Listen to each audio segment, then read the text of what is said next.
And now, live from the Elite Ringside Network studios, this is the Raw and Smackdown Super Show!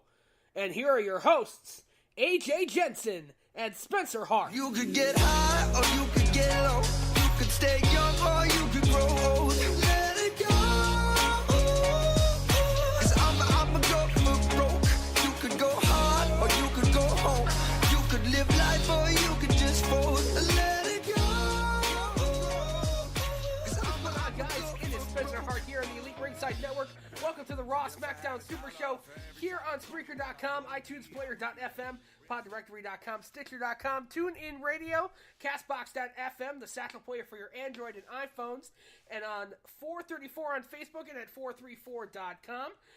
We are going to be covering Raw and Smackdown. For those of you who were listening during the Raw episode, I do apologize, had a slight emergency that we had to take care of over here, so we had to cut tape right away. So we are back here with AJ Jensen to recap the week in wrestling, and boy, can I not wait to talk about SmackDown. Oh, God. Yeah, that shit's crazy. Yeah, we'll get to that here later in the show. But I do want to go over some Raw results here. What were your initial thoughts on Monday Night Raw? Well, like I was saying yesterday when we recorded, I mean, Raw was okay for me. I don't know, there's really nothing too substantial that really, like, wowed me as far as, like, it being a go-home show. But I did kind of say, because of how, like Raw was pretty good last week, so I kind of had high expectations for this week's Raw. And especially with it going into SummerSlam being, you know, the WrestleMania of the summer, I really expected probably a lot more than what I should have for it being the go-home show. Right. The history of the go-home shows have not been very well these last recent couple of years.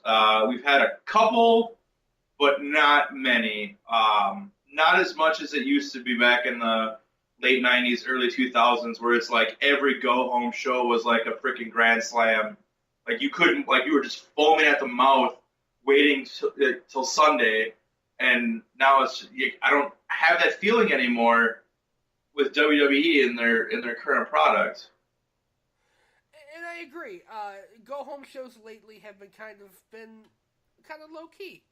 And they don't really get you. I mean, a pay-per-view is a pay-per-view. You're always going to be excited about it, but to get you ramped up, the show. I mean, I guess the ending of Raw was decent, but that's like the expected. You know, we had that same type of thing with Brock Lesnar and Undertaker when they were feuding. Like we had that moment with them. Mm-hmm. Basically, I mean, yeah. It was kind of the same thing, but a little bit different because there's 4 guys. But it's just the typical, you know, it's like how every go-home show before the Royal Rumble, usually it involves the entire locker room come out and they're all beating out of each other. Like, it was, I don't know, it was just all right, I guess.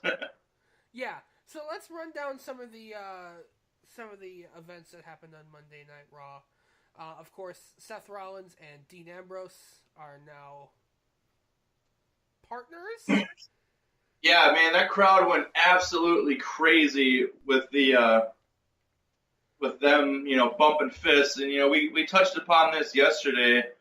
Like, I don't think it's as big of a deal as other people make it out to be, because unless you're reuniting the entire Shield, what's the point? And I brought this up yesterday too. It's like bringing out 3 members of the 4 Horsemen, and then getting all excited. But it's like it's only 3 members, you know, and it's the same thing. It's only Seth Rollins and Dean Ambrose. Would I be excited if the Shield reunited? Yes, but it won't happen because they're too busy cramming Roman Reigns down our throat. You know, maybe one day it'll get to it. But as I brought up yesterday, you know, if they wanted to make Roman Reigns likable by the fans again, I think you should put him back in the Shield with Ambrose and Rollins. I think it's the only way, other than turning him heel and riding it out and waiting for that one right person for him to turn babyface on. Other than that, I don't know. I think putting him with the Shield would be, and he could still be in the main event picture, being reunited with the Shield. So, I mean, who knows? Yeah, and I agree that Roman Reigns he's definitely been crammed down our throats the last year and a half or so. But if you want to make Roman Reigns, I guess you could, like you said, liked by everyone again, because he is kind of on a... He's at a point where it doesn't matter where he is, he's going to get booed. Well, it depends. Some cities he's actually really over in, but for the most part, like he can get booed out of the building, and it's just the random couple cities I think I've heard over the last couple of years where there actually are more cheers than boos, but it's not a lot. Yeah.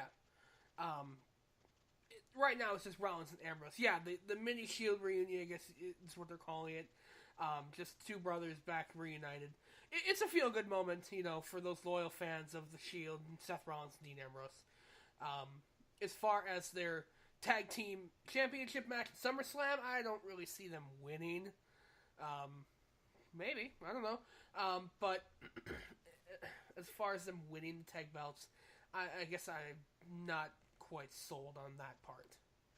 I don't see it, but I feel like this whole moment with Seth Rollins and Dean Ambrose, like, I feel like that all should have happened at SummerSlam. Like, they keep having, these run-ins with Sheamus and Cesaro. They get forced into a tag team match together.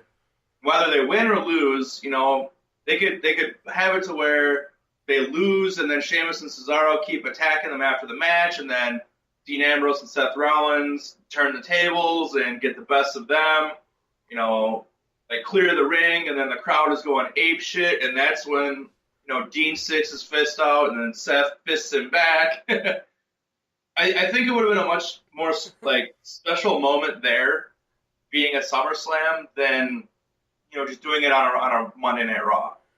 And that was really the theme of Monday Night Raw and SmackDown this week, was SummerSlam come early. Yeah. And we'll get into a lot of that here later on. Just a couple other things to go over. Sasha Banks is the new number one contender for the Raw Women's Championship. Oh! Yeah, I'm not quite sure why they went with Sasha again. I really would have thought that Nia Jax would have been the one to be the number one contender. You think that with Bayley out with her shoulder injury, it was time for them to pull the trigger on Nia? Because we've seen Sasha as champion now 3-4 times, and Nia is ripe for the picking. But I guess, what do I know?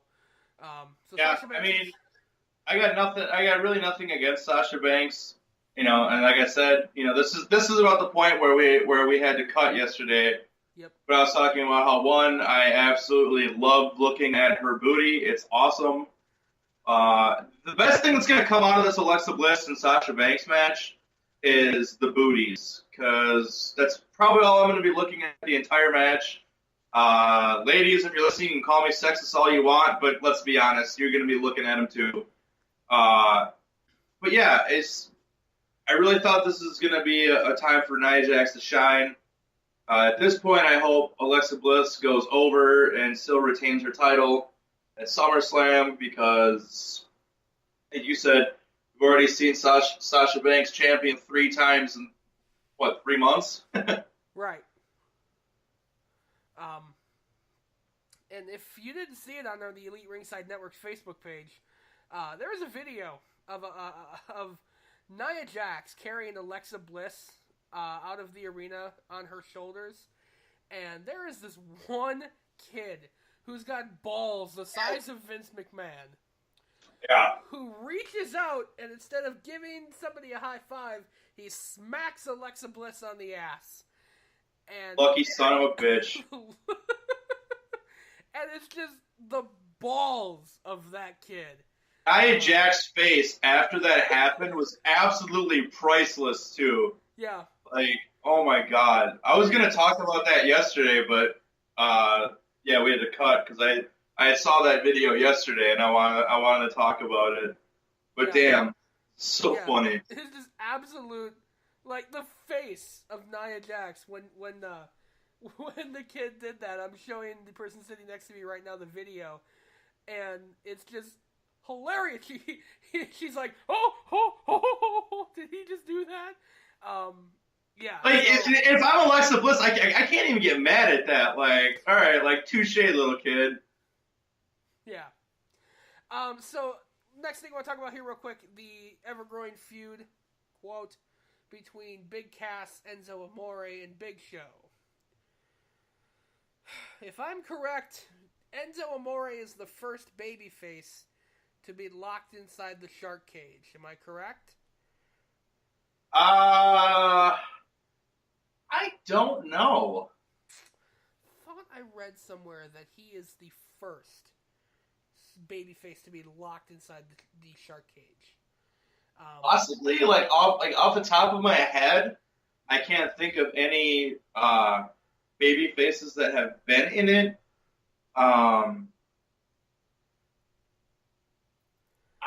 Was Sting ever in one in WCW? Like early WCW?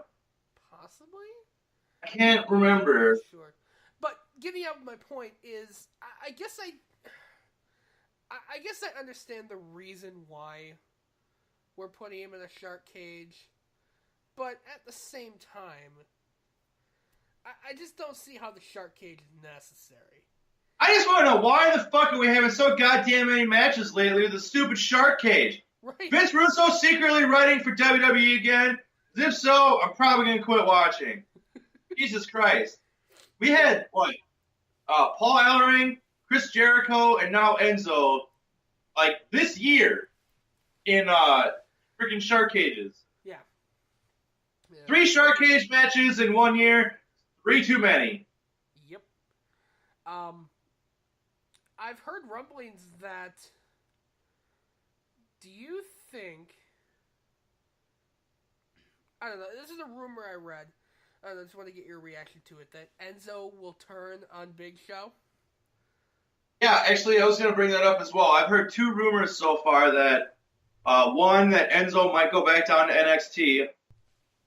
Otherwise, the other rumor I read was that, Enzo was going to turn on Big Show, and him and Big Cass were going to do a run as heels, which I would be all for that. I would too. I think they could have a hella good run as a heel tag team. But that's just completely based on rumors. The other thing I want to get your opinion on is during the promo with Big Cass, Big Show comes out, Enzo comes out. The club sneaks up behind Big Show and takes him out. It kind of seemed like Cass and the club were on the same page. Is there something to that, or is that just, from the happenings of last week?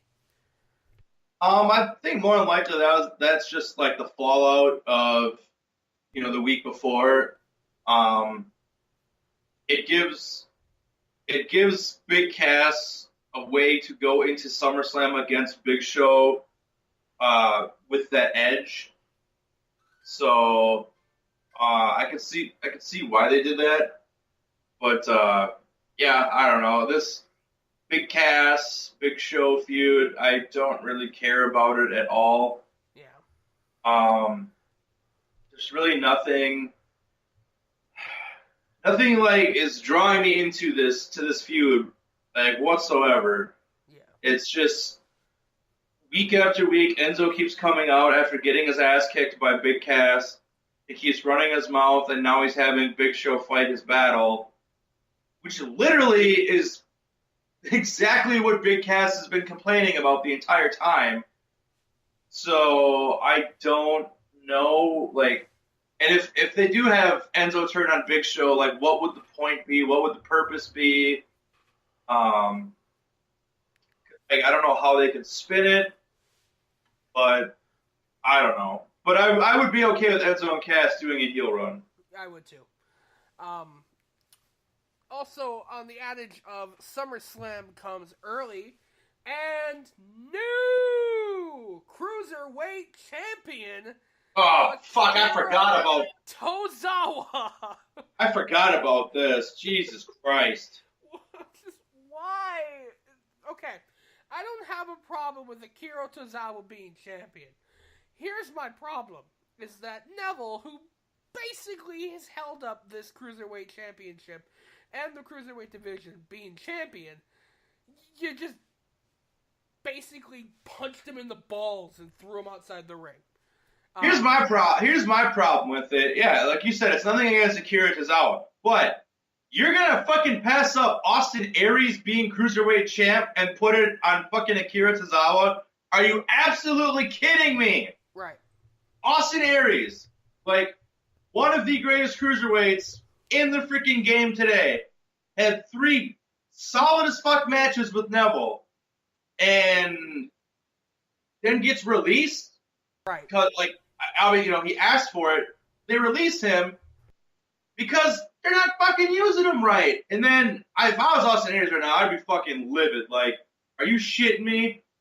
You put me through hell with Neville, and then fucking Akira Tozawa wins it on a Monday Night Raw? Are you nuts? Yeah. To me, it seems like that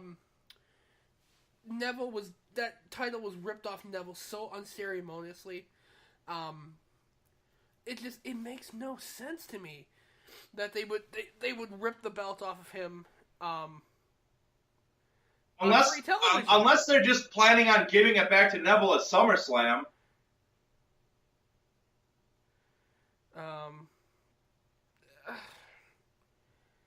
Maybe. See, I don't know. Like, do they even still have a match at SummerSlam? This whole thing, this whole SummerSlam comes early thing, really threw me off because, like, that match happened, so it's like, okay, are they still gonna wrestle at SummerSlam then? And then the Bray Wyatt Finn Balor thing, where I was really confused because the announcers were saying they were supposed to have a match at SummerSlam, but we're gonna do it tonight. So I was like, okay, so they're not gonna do it. Well, but it was announced later. But it also pisses me off. Why are you putting your pay-per-view matches on Monday Night Raw 6 days before the pay-per-view? Right. That makes no fucking sense. Right. They never did shit like that back in the day. Right. It was announced later in the night that Neville is invoking his rematch at SummerSlam, which... Yeah, sure. Yeah, so the one final thing I want to talk about here before we get into the main event, Bray Wyatt versus Finn Balor, another SummerSlam come early match. I liked the match. I thought it was solid. Yeah, it was a solid match. What happened after the match was...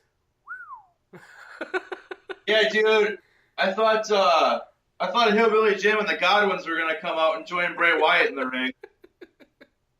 Yeah, and for those of you who didn't catch it, Bray Wyatt just doused Finn Balor with stage blood, and it was the grossest thing I think I've ever seen in quite some time on Monday Night Raw.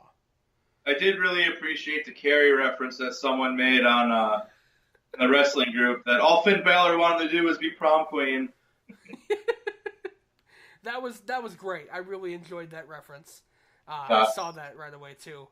But yeah, so I want to talk about the main event now. Of course. Actually, hold on, real quick. This is also something I thought that was really stupid, and I don't know why did they have to announce later on in the night? So Finn Balor comes out of Kurt Angle's locker room and just says, you know, then what was his name, Charlie or whatever, is right there asking him, and he's like, oh, I just talked to Kurt Angle. I'm going to have a rematch at SummerSlam. You know, Bray Wyatt has his demons. Well, I got mine. They should have just left it at that.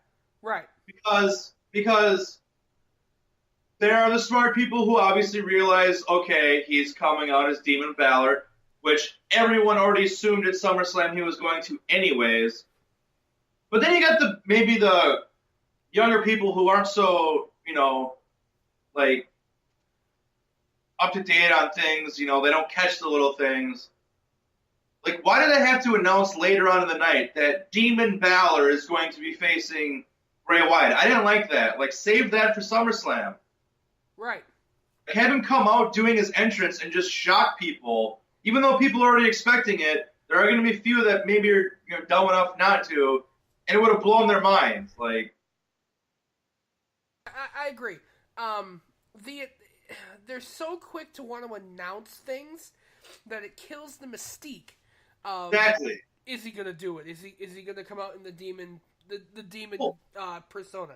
Which we all knew was gonna happen. And that's the thing though, is like, there's people like you, me, Chris, we watch wrestling, we always guess, we always think we know what's gonna happen, but every once in a while they swerve us and we're like, shit, like I didn't see that coming. Case in point, Sasha Banks and Nia Jax. But like, even though we think it's coming, if you don't announce it, we're still going to have that case of doubt. We're like, okay, we think it's going to happen, but it's not official, so it might not. Well, now you make it official, and it takes, like you said, it takes all the mystique right out of it. And, like, even if in my head I knew it was going to happen, but it wasn't official, I still would have, like, geeked out hard, like, way more hardcore, I think, if he would come out with a demon pain. But now it's like they announced it, and that it takes that away from me. And those are the wrestling moments that I love being a wrestling fan. It's that moment where I just get to freaking mark out and enjoy. And I don't have to analyze, I don't have to think, I don't have to critique anything. And I feel like that moment was taken away from me because they made the official announcement of Demon Balor. Like, I hated that part. See, this is why I hated Raw. Yeah, well, and Here Tozawa wins, and they did this shit, and Nia Jax didn't win. Well, see, with the Nia Jax thing, is I was watching with my friend, and I said to him right away, I said, Sasha's gonna lose. He said, why? I said, they're in Boston. That's her hometown. Yeah. And yeah, it was shocking when Sasha won, because it was, a moment where I didn't think that Sasha was going to win. So you take away the mystique, and it's just like, oh, okay, yeah. A couple other things I want to go over with Raw. I'm just going to gloss over these. Poor Emma loses to Mickie James on Monday Night Raw. Hot, though. Yep. That match was a goddamn dumpster fire. Yeah. Holy shit. That's it. Oh, it was like 3 minutes of them basically just rolling around on the mat, and then the freaking Mick kick, done. Yeah. I was literally watching that, and in my head, I'm like, this is the worst match I've seen in a long time. Yeah. And then Jason Jordan wins over The Miz after the Miz Taraj interferes with their match, leading to a 6-man tag. The Hardy Boys and Jason Jordan versus the Miz Taraj. Yeah. Poor Bo Dallas. He got murdered. Dude. Yeah. Holy God. He took some sick bumps in that match, and that Swanton bomb, yeah, he took the entire force of Jeff Hardy landing on him. Yeah. Because he didn't do it like he normally does, where he comes down, on the upper back shoulder area, and kind of glances to the side of you. No, he got middle of the spine, like mid lower back, right on the torso. Like all of the weight. Like the way he rolled over after the 3 count was just laying there. I was like, yeah, he's in a lot of pain right now. He's dead. Yeah, so the Hardy Boys and Jason Jordan win that match.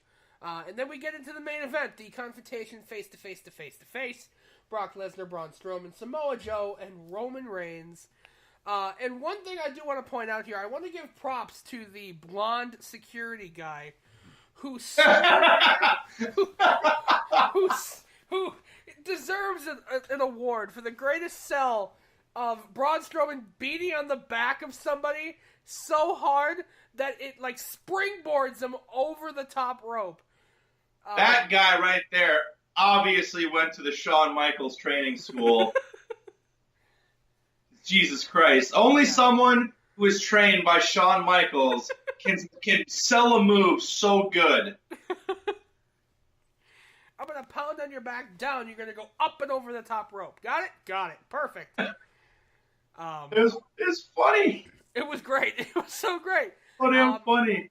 Yeah, but it leads to, a confrontation, a brawl of sorts. Really only with Brock Lesnar and Braun Strowman, which was interesting. I really would enjoy that match, just Lesnar and Strowman.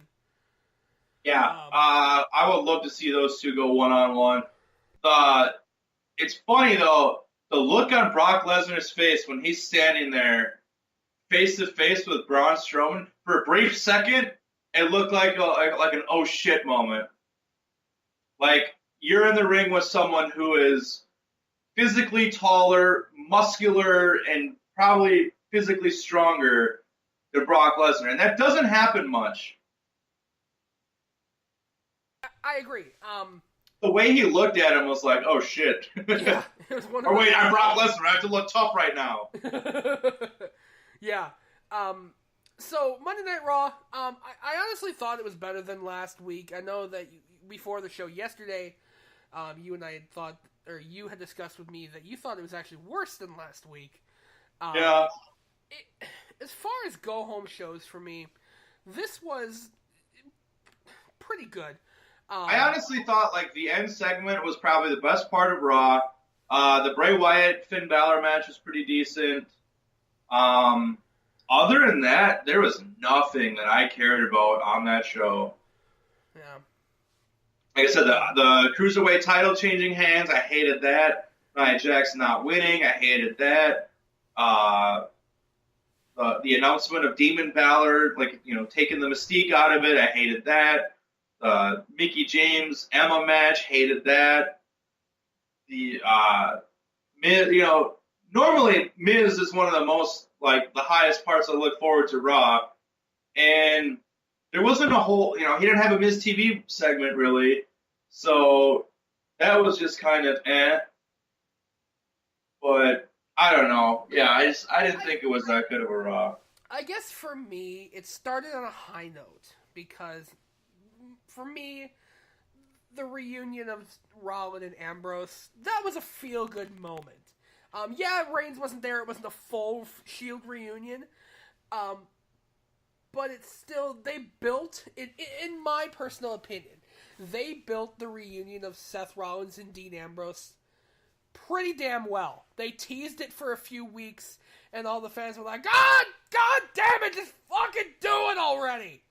Yeah, but now people are going to fucking want the entire Shield to reunite, and it's not going to happen, and we're going to be stuck with a giant set of blue balls for the rest of however long they run this program. Well, let me ask you this. If you want to book the Shield as the top three guys again, would you have any problem with Seth Rollins and Dean Ambrose winning the tag belts and Reigns winning the Universal belt? Yes. Yeah? Yes. Because I'm seeing that a lot on the 434 right now. There's a great article up on there about, just what do you think about that? I want Roman Reigns as far away from that Universal title as possible. Yeah. Give him an IC belt for a while or something. Yeah, I mean, I thought his run with the United States Championship was going to go a lot farther than it did. But no, Vince was just edging himself, trying to get him back up to the top of the food chain there that he couldn't hold Reigns down.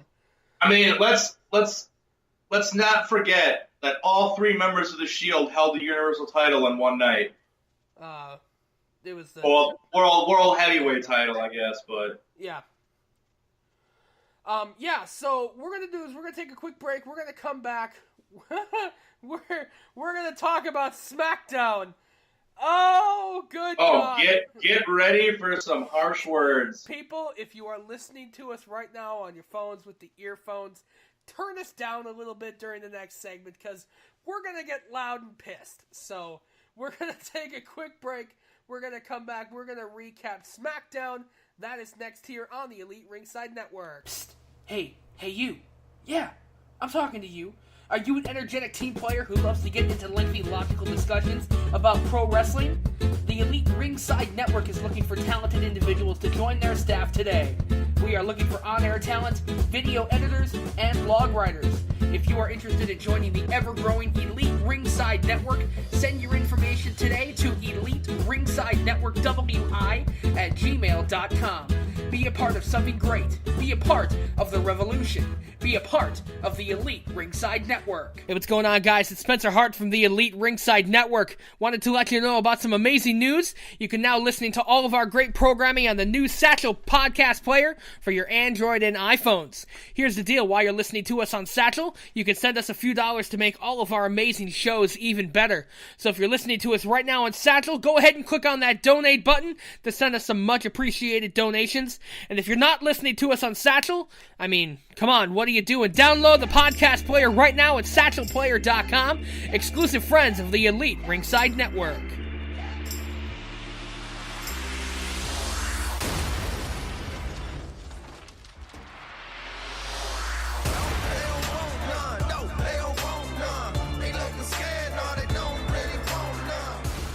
Welcome back to the Raw and Smackdown Super Show here on the Elite Ringside Network.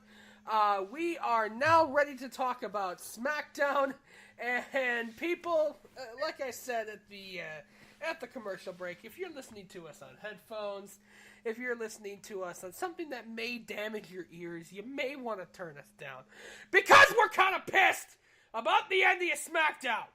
Sorry. Yeah, and actually, I'm just reading something right now that actually kind of makes a lot of sense about why it happened the way it happened. And I think I read that article too.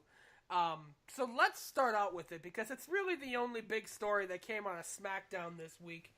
John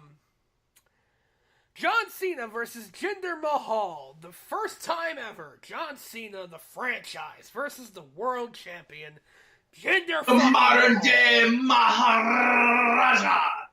Easy there. And it was a good match. Jinder, I thought, did well. You know, Cena hits him with a super AA, and then Baron Corbin comes out and hits John Cena, causes the disqualification, and then takes out John Cena, gets out of the ring, and everybody thought it was that.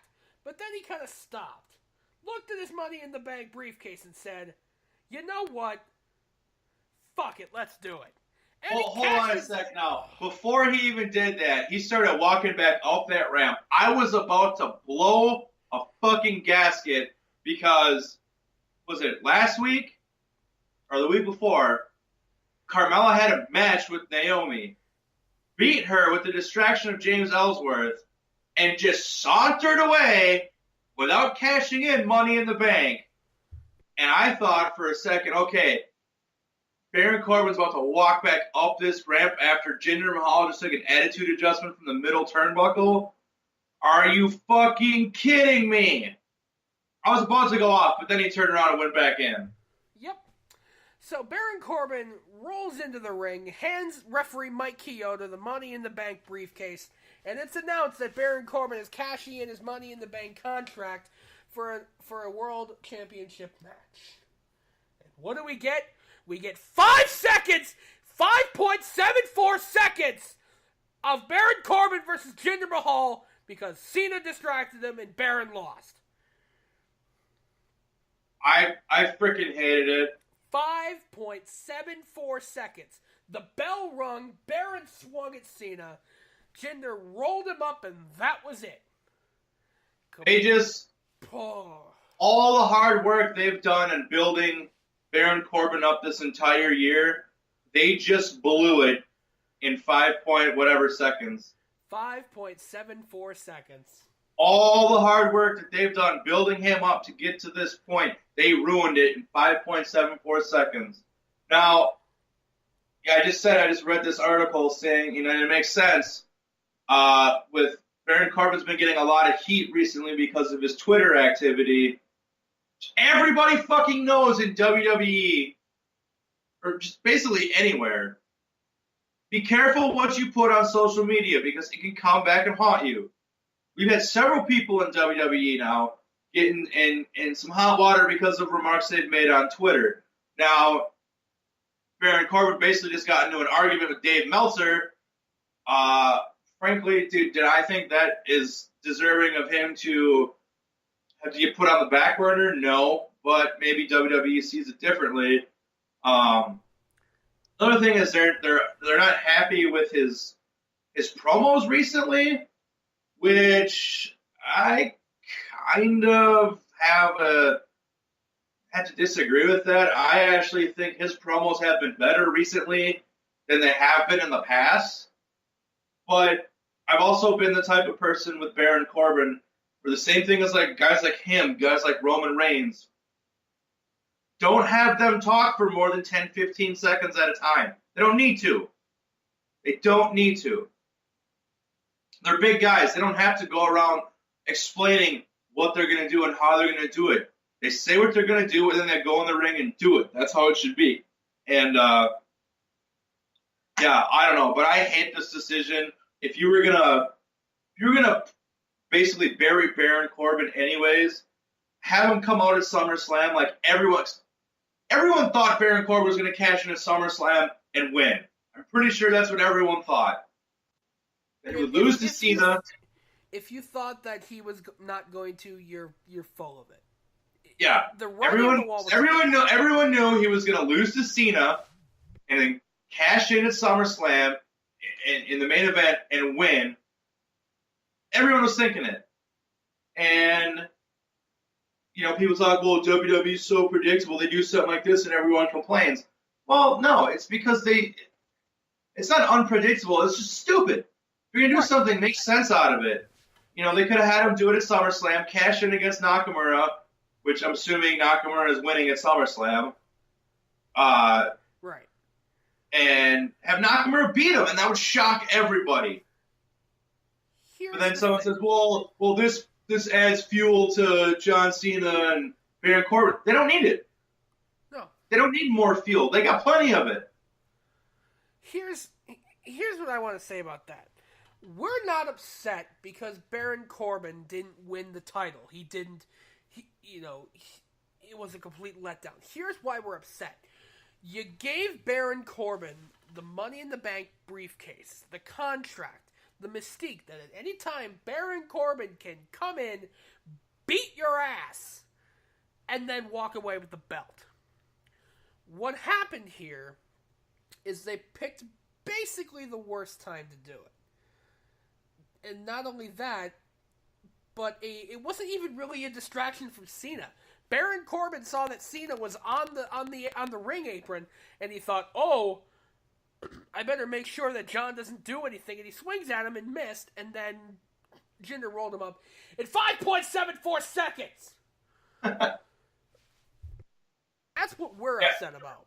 Is that you spent all this time building him up, and you basically detonated the A-bomb on Baron. Well, and then they just make Jinder Mahal look like an absolute beast after taking not one but two attitude adjustments, one from the goddamn middle rope, and then he still has the wherewithal to freaking retain his title after a Money in the Bank cash in. Are you kidding me? Like, I don't know. I didn't like it one bit. And no. A lot of people saying that people that are complaining, oh, well, if they do something like this and you still complain, well, it's not because, he didn't win the title or anything like that. It's now you take more mystique out of the main event of SummerSlam. Is he going to cash in? Is he not? Everyone thought he was. Now it's like, again, like you just took possible what ifs and what coulds. Everyone was looking forward to at SummerSlam, and you just shat it out of a cannon. Yeah. Yeah, so it's not that we're... I mean, there's a lot of people who are thinking that Nakamura is going to win, and then it's like, well, if he wins, is Baron Corbin going to cash in, and then is he going to win? There's so many what-if scenarios going on that it's actually kind of hard to predict that main event, match. And now you take all of that away by doing this, and I hate that. Yeah. That's basically the point of the Money in the Bank contract, is that mystique. That at any time, Baron Corbin, there you are. But we could spend all freaking day talking about this. Because it really upsets me. It's not, again, it doesn't upset me because, Baron Corbin's being treated unfairly. No, if you're gonna put the briefcase on somebody that you want to build, fucking build him! Don't build him for 2 months and then just take a sledgehammer and shatter it. The third person in Money in the Bank history to cash in and not be successful after John Cena and Damien Sandow. And ironically, John Cena has been involved in every single one of those. John Cena unsuccessfully cashed in. Damien Sandow unsuccessfully cashed in against John Cena. And then John Cena causes a distraction against the unsuccessful Baron Corbin. Oh, that John Cena. that John Cena, I tell ya. I don't even get what Baron Corbin was doing, because how did he even see John Cena? I don't get it. I don't know. Because you can't see him. Right. No, it's stupid too, because before the bell rings, you see John Cena climb up on the apron and he's kind of just dangling there, and Baron Corbin keeps looking over, and it's like, okay, this is obvious what's about to happen. Why didn't he kick his ass before the bell? Well, I mean, he could do that. There's so many what ifs, why didn't the ref kick John Cena out of ringside? There was a match about to start. John Cena shouldn't be there. Right. But yeah, and they also, I don't know. I could bitch about this for hours. Yeah, I really could too. But I want to move on, talk about AJ Styles, Kevin Owens, and Shane O'Mac. All right.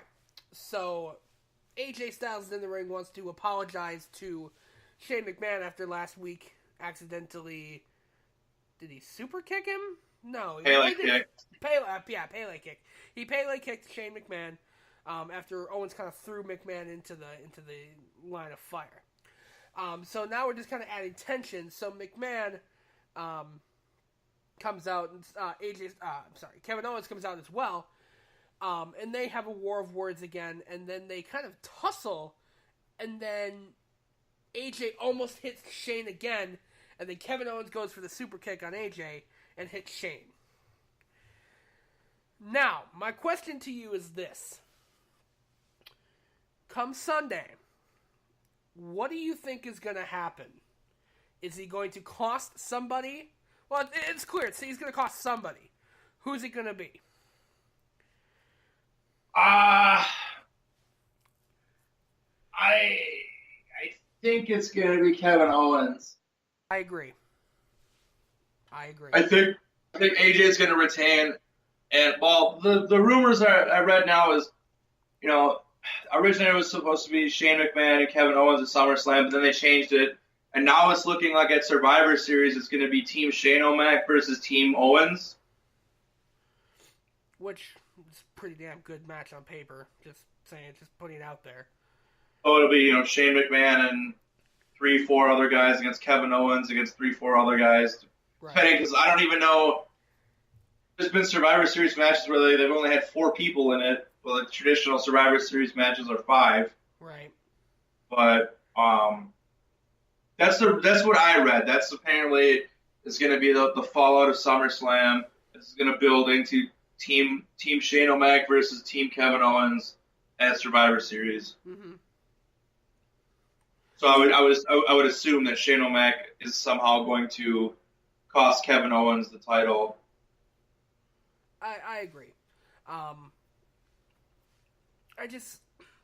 We had this argument, I think, last week or it was the week before, where Kevin lost his rematch after Mike Chioda took a ref bump, and then he comes backstage and shoves Mike Chioda into the next hemisphere. Oh yeah. Immediately granted a title shot. He's like, "Oh, that's not good enough. I want a match where the referee's competent and they know what they're doing. They know how to do their job." And Daniel Bryan's like, "Okay, Shane McMahon's the referee. Like, why? What about Shane McMahon makes it immediately okay, and everything is back to normal?" I don't know, but I did love when Kevin Owens showed like old footage of Shane O'Mac being a ref. Yeah, that was fun. Where he screwed The Rock and where he screwed, what was it, Stone Cold, I think? Yeah. Yeah, I enjoyed that. That was fun. Yeah. I also want to talk about really quickly the matchup of Rusev versus Randy Orton. Yeah, I don't know. This match to me just kind of seemed, hey, we need to fill a spot in the pay-per-view lineup. Who do we put? Let's put Rusev. He hasn't been in there in a while, and who's not doing anything? Randy Orton. I don't know. I did like that spot though, where like on SmackDown, where Rusev basically he has the match with Chad Gable, grabs the mic, comes back into the ring, and kind of took a minute to say something, and then he just says Randy, and then gets freaking RKO'd from out of nowhere. I've always enjoyed those. Yeah, it was that. I did like that part. I do gotta say I enjoyed SmackDown a hell of a lot more than I enjoyed Raw this week. Right, I enjoyed SmackDown a lot. I remember the first time Randy did that, where he did it to Brock Lesnar last year. I think it was at the build up to SummerSlam as well, where Paul Heyman's like, "You'll never hit an RKO on Brock Lesnar. You can't even get near." And all of a sudden, boom! There it is. And it was just great. I've always enjoyed that. We're just out of nowhere RKO. So yeah, I really enjoyed SmackDown a lot more. Even with the ending, I still enjoyed SmackDown more than I did Raw. I agree. So, real quick, I want to go over just a couple of other things. Natalya versus Becky Lynch. Clean. Yeah. Clean victory. It's another thing, too. I totally forgot to bring it up when we were talking about Finn Balor and Bray Wyatt. Like, Bray went over clean. Yep. That was so shocking to me. There's no, like, shenanigans or anything. Like, he went over clean. And, yeah, like this, too, like Natalya. Just surprisingly just cleanly going over Becky Lynch. I thought that was a nice touch. I think it makes her look good going into the title match at SummerSlam, which I guess I read Naomi is most likely to be champion through the rest of the year. Yeah. Because they're marketing the new women's title belts that like the glow in the dark ones. Yeah. Like Naomi has those. They're going to be selling those. They want to keep her as champion to make those marketable. Yeah. Which I'm okay with, because for the longest time I always thought Naomi was so deserving of being women's champion, and then she gets it at WrestleMania, gets injured. Or no, she got it a couple months before WrestleMania, got injured, had to give it up, and then won it back at WrestleMania. So yeah. And she's done a hell of a job. I love her new gimmick, the glow thing. It gets people going. It's cool. It's upbeat. It's uplifting.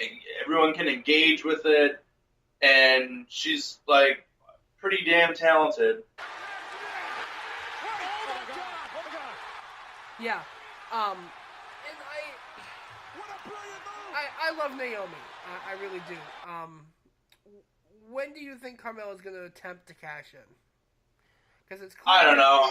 They made a mistake with Baron. Do you think if Carmella cashes in, she's going to be successful? God, no. And we talked about this. I really, really hope, and I know you do too, that if she cashes in, that somehow it's James Ellsworth that costs her the match.